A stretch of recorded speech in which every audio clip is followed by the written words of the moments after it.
வானங்களுக்கும் மேலான பிரதான ஆசாரியரே நமக்கு ஏற்றவராயிருக்கிறார்.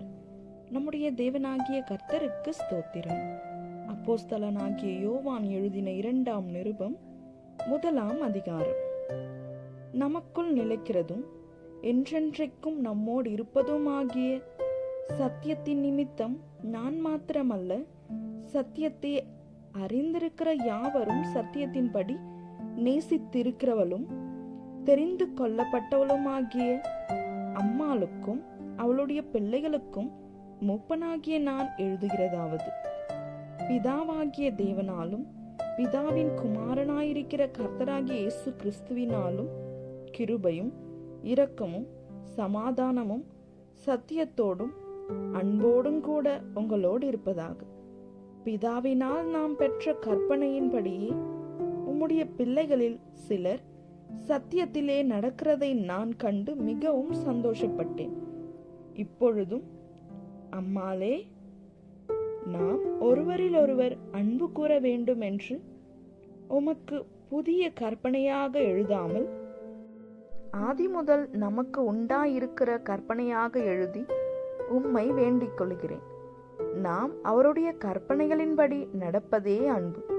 நீங்கள் ஆதி முதல் கேட்டிருக்கிறபடி நடந்து கொள்ள வேண்டிய கற்பனை இதுவே.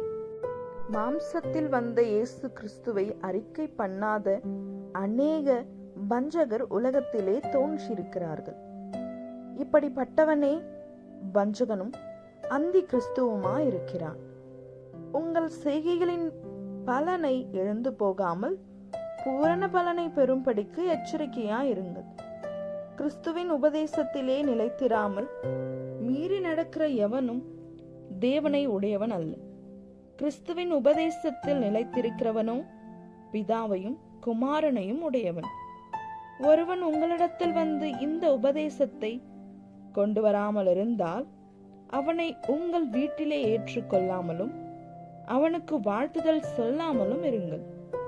அவனுக்கு வாழ்த்துதல் சொல்லுகிறவன் அவனுடைய துர்க்கிரியைகளுக்கும் பங்குள்ளவன் ஆகிறான். உங்களுக்கு எழுத வேண்டிய காரியங்கள் அநேகம் உண்டு.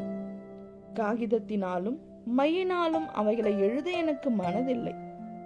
உங்களுடைய சந்தோஷம் நிறைவாயிருக்கும்படிக்கு உங்களிடத்தில் வந்து முகமுகமாய் பேசலாம் என்று நம்பியிருக்கிறேன்.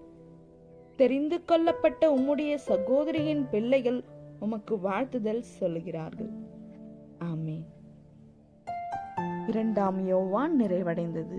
நம்முடைய தேவனாகிய கர்த்தருக்கு ஸ்தோத்திரம்.